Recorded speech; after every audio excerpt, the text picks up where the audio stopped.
Hello friends, welcome back to my channel Greeshma vlogs. ముందుగా అందరికీ కనుమ శుభాకాంక్షలు. కనుమ అంటే కక్క ముక్క తినాలి కదా! అందుకే ఈరోజు మన రెసిపీ నాటుకోడి విత్ రాగి సంగటి. కాబట్టి దీనికోసం మనం ముందుగా రాగి సంగటి అయితే ప్రిపేర్ చేసుకుందాము. దానికోసం ఫస్ట్ బియ్యాన్ని నేను వాడుతున్న బియ్యం స్టోర్ బియ్యం అండి. ఈ స్టోర్ బియ్యాన్ని కొంచెం బరకగా మిక్సీ పట్టుకోవాలి. మిక్సీ పట్టకుండా కూడా చేయొచ్చు. మిక్సీ పట్టి కొంచెం బరకగా చేస్తే రాగి సంగటి చాలా సాఫ్ట్‌గా వస్తుంది. బియ్యాన్ని మిక్సీ పట్టుకొని పక్కన పెట్టుకున్న తర్వాత వాటర్‌నైతే బాయిల్ చేసుకోవాలి. ఈ వీడియోలో చూపిస్తున్న విధంగా అయితే వాటర్ బాయిల్ అవ్వాలి. వాటర్ మంచిగా బాయిల్ అయిన తర్వాత మనం బియ్యాన్నయితే మిక్సీ పట్టుకొని పెట్టుకున్నాం కదా! ఆ బియ్యం పిండినైతే కొంచెం కొంచెంగా యాడ్ చేసుకొని కలుపుకుంటూ ఉండాలి. కలపకపోతే ఉండలు కడుతుంది. ఇప్పుడైతే ఈ మొత్తం కన్సిస్టెన్సీ మనం ఉడకబెట్టుకోవాలి. అంటే మన రైస్ ఎలా అయితే ఉడకబెట్టుకుంటామో అలాగా ఉడకబెట్టుకోవాలి. ఈ ప్రాసెస్‌లో మీకు గట్టిగా అయిపోతే కొంచెం వాటర్ కూడా యాడ్ చేసుకోవచ్చు.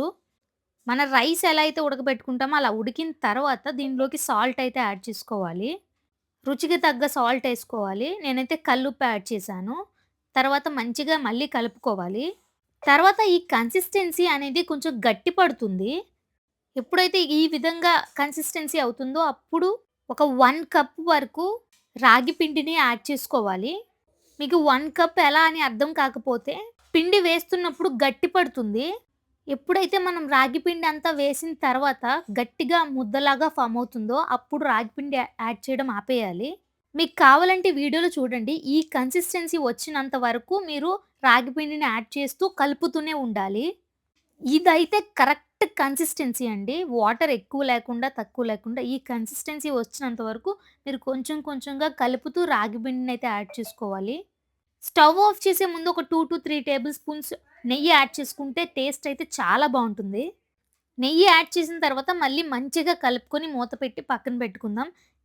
ఇప్పుడు మనం నెక్స్ట్ నాటుకోడి ప్రిపరేషన్ చూద్దాము. అది కూడా రాగి సంకటి కోసం. నాటుకోడి కర్రీ కోసం ఆనియన్స్‌నైతే ఇలా కట్ చేసుకొని మిక్సీలోకి యాడ్ చేసుకోవాలి. అలాగే ఇందులో అలాగే ఇందులోనే అల్లం, వెల్లుల్లి కూడా యాడ్ చేసుకోవాలి.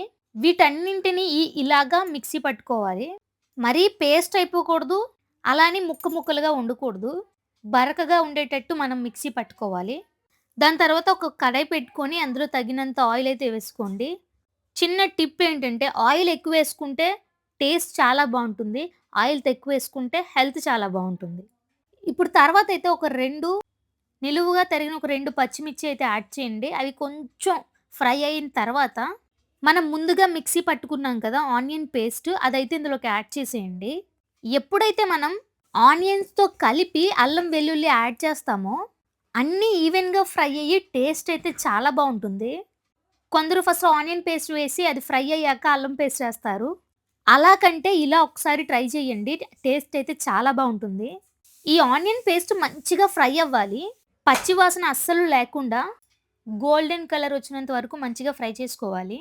ఆనియన్ పేస్ట్ మీరు ఫ్రై చేస్తున్నప్పుడు కొంచెం డ్రైగా అనిపిస్తే ఆయిల్ యాడ్ చేసుకోవచ్చు. నూనె ఎప్పుడైతే మనకు కొంచెం పైకి తేలుతుందో అప్పుడైతే మనం చికెన్‌ని యాడ్ చేసుకోవాలి. అంటే నాటుకోడిని యాడ్ చేసుకోవాలి. చూసారుగా ఇలా అయితే ఆయిల్ పైకి తేలాలి. తర్వాతయితే మనం ఈ నాటుకోడిని యాడ్ చేసుకోవాలి. మనం కళాయిలో నాటుకోడి యాడ్ చేసుకునే ముందు మంచిగా నాటుకోడిని కడుక్కోవాలి. నాటుకోడి అంతా యాడ్ చేసుకున్న తర్వాత మంచిగా అయితే కలుపుకోవాలి. మనం వెంటనే పసుపు అవన్నీ యాడ్ చేయకూడదు. ఫస్ట్ ఒక 5 మినిట్స్ మంచిగా ఫ్రై చేసుకోవాలి. ఆనియన్ పేస్ట్ అంతా ముక్కలకి పట్టేలాగా కలుపుకున్న తర్వాత ఇందులోకి మనం మసాలా ఐటెమ్స్ ఒకటికొకటి యాడ్ చేసుకోవాలి. ముందుగా పసుపయితే ఒక 1 టేబుల్ స్పూన్ యాడ్ చేసుకోవాలి. అది వేసి మంచిగా కలుపుకున్న తర్వాత జీరా పౌడర్ ఒక హాఫ్ టేబుల్ స్పూన్, అలాగే ధనియాల పొడి ఒక హాఫ్ టేబుల్ స్పూన్, తర్వాత కారం వేసుకోవాలి. కారం ఎంతంటే మీ టేస్ట్‌కి తగినంత. కారం ఎక్కువ తింటాను అంటే ఒక 5 టేబుల్ స్పూన్ వేసుకోవచ్చు. తక్కువ తినే వాళ్ళైతే ఒక 3 టేబుల్ స్పూన్స్ చాలు. తర్వాత కల్లుప్పు వేసుకోవాలి. అది కూడా టేస్ట్‌కి తగినంత వేసుకోవాలి. మనం రాగి సంగటిలో కూడా వేస్తాం కాబట్టి తగ్గించి కొంచెం వేసుకుంటే బెటర్. ఇప్పుడు ముక్కలకు పట్టేలాగా అన్నీ ఈవెన్‌గా మిక్స్ చేసుకోవాలి. సాల్ట్ తక్కువే వేసుకోండి. సరిపోకపోతే అడ్జస్ట్ చేసుకోవచ్చు. ఇవన్నీ కలుపుకున్న తర్వాత మూత పెట్టి ఒక 10 మినిట్స్ హై ఫ్లేమ్‌లో అయితే మనం ఫ్రై చేసుకోవాలి. 10 మినిట్స్ తర్వాత అయితే మనకిలాగా ఆయిల్ అయితే పైకి తేలుతుంది. మళ్ళీ ఒకసారి మంచిగా కలుపుకోవాలి. ఈ కన్సిస్టెన్సీ వచ్చిన తర్వాత మనం సాల్ట్, కారం ఒకసారి టేస్ట్ చేసి చెక్ చేసుకోవాలి. అన్నీ సరిపోయాయి అన్న తర్వాత మనం వాటర్ అయితే ఒక 2 గ్లాసులు యాడ్ చేసుకుంటే చాలు.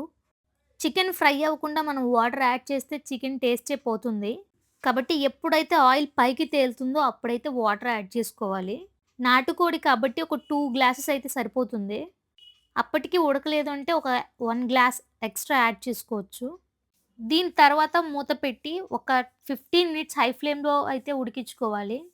ఎప్పుడైతే మీకు కావాల్సిన గ్రేవీ కన్సిస్టెన్సీ వస్తుందో, అప్పుడైతే కొంచెం కొత్తిమీరతో గార్నిష్ చేసుకొని స్టవ్ ఆఫ్ చేసేయాలి. తర్వాత నాటుకోడి విత్ రాగి సంకటి మంచిగా వేడి వేడిగా సర్వ్ చేసుకొని తినేయడమే. వీడియో నచ్చినట్టయితే లైక్ చేసి, షేర్ చేసి మన ఛానెల్‌ని సబ్స్క్రైబ్ చేయండి. Thank you.